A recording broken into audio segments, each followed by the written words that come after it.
À suivre sur France Bleu Berry d'ici 16h30, heure où vous retrouverez Patricia Daré et vos petites annonces au 02 54 27 36 36. À suivre donc dans un instant le journal de l'emploi et puis ensuite Christelle Jacob, une jeune Issole-Dunoise qui signe un roman jeunesse très original qui s'appelle La vie secrète de Benjamin Moucheboeuf. Ça vient de sortir et c'est très sympa, ça peut être un joli cadeau d'étrenne comme on dit.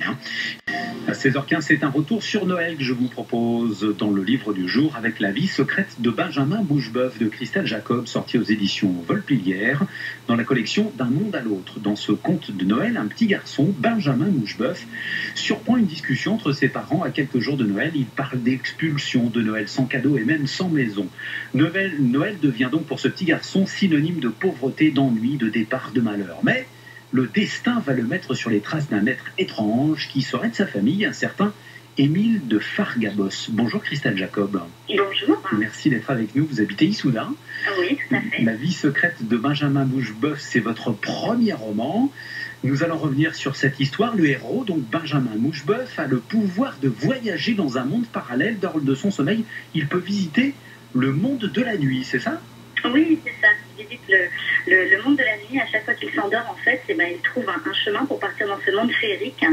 Et ce monde est peuplé de Lucifées, donc qui sont les habitants de ce monde. Et c'est un endroit où vont se réfugier tous les enfants malheureux dans le monde du jour pour essayer un petit peu d'oublier tous leurs soucis. Et là, il a sa Lucifée. La Lucifée, c'est le mix de Luciole et de Fée. Tout le monde aura compris. Voilà, il a sa Lucifée, puisque chaque enfant, en fait, se voit attribuer une Lucifée qui veille sur lui. Et donc, sa Lucifée s'appelle Angelina. Et là-bas, il vit alors un vrai bonheur, à l'inverse de ce qu'il vit au quotidien, en fait. Oui, tout à fait. Là, c'est vraiment le monde de la fête, de la joie. On peut exaucer tous ses souhaits et réaliser tous ses rêves, en fait. Et justement, il va, grâce au monde de la nuit, exaucer son vœu le plus cher, c'est-à-dire se sortir du malheur. Et en tout cas, il va essayer. Oui. Il ne faut pas tout dire, c'est vrai, excusez-moi. Ce qu'il va essayer de faire, effectivement, il va partir dans une grande aventure, vous l'avez dit, à la recherche du comte de Fargabos avec ses deux sœurs. Et au départ, évidemment, puisque ce n'est qu'un petit garçon de 11 ans, plus il va essayer d'améliorer les choses, et plus les choses vont empirer. Et on va comme ça naviguer d'un monde à l'autre, et il va demander de l'aide donc à sa Lucifée. Et voilà, les choses vont un petit peu gérer à la catastrophe, on va dire.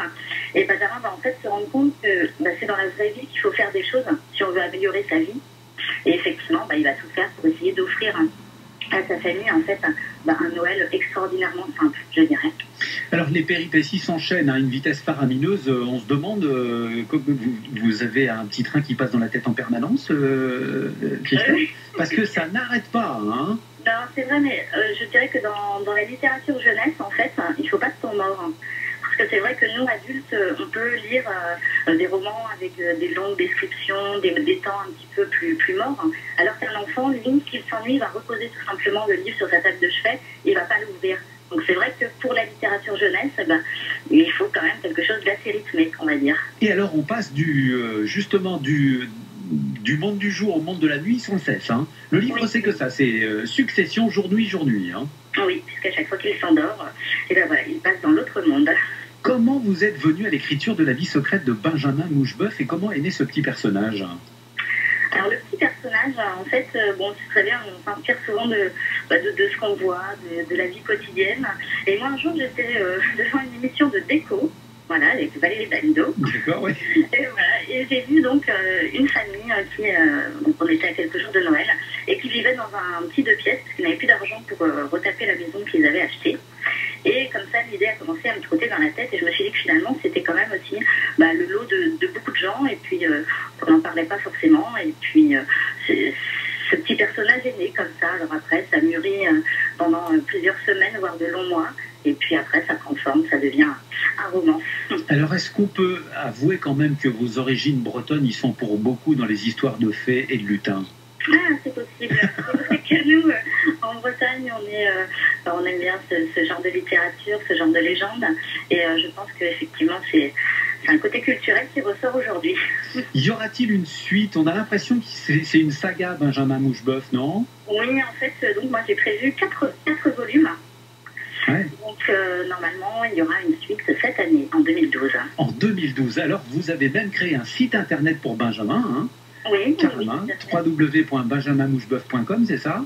oui, oui, Je me suis pas trompé. Et il y a même des petites vidéos. Est-ce que ça veut dire que le dessin animé vous titille, Christelle? oui, tout à fait. D'accord, donc j'ai deviné. Oui, oui, oui, c'est vrai que ce sont des choses que j'aime beaucoup. Et puis bah, là encore, c'est vrai que l'univers de la littérature jeunesse se prête davantage à ce genre de choses. Et un petit dessin animé ou un film, pourquoi pas? Écoutez. Ben écoutez, en tout cas, je crois que les illustrations sont dues à Nicolas Le Tutor. Le tutour, oui. Le Tutor, pardon, avec qui? Breton. Voilà, Breton. Ah bah décidément, on n'en sort pas. Hein. Et voilà. Et avec peut-être un projet de dessin animé tous les deux? Ah, je ne sais pas, peut-être à creuser. Ah d'accord, donc il faut rien dire encore. Et on croise les doigts alors. Hein. Oui, bah écoutez, merci. On va dire ça comme ça. En tout cas, c'est sorti donc aux éditions Volpilière dans cette collection donc d'un monde à l'autre, Benjamin Mouchebeuf, pardon, la vie secrète de Benjamin Mouchebeuf. Ça marche bien pour l'instant, je crois, hein, Christelle. Oui, ça marche très très bien. C'est vrai qu'on est vraiment content du démarrage. Maintenant, voilà, on espère que ça continue comme ça et puis d'avoir de plus en plus de jeunes lecteurs. Voilà, donc ça peut être un joli cadeau d'étrenne, comme on dit en Berry. Et oui. Merci beaucoup d'avoir été avec nous, Christelle Jacob. Je rappelle donc la vie secrète de Benjamin Mouchebeuf à mettre entre toutes les mains à partir de 8 ans, bien sûr. Merci, à bientôt. Merci à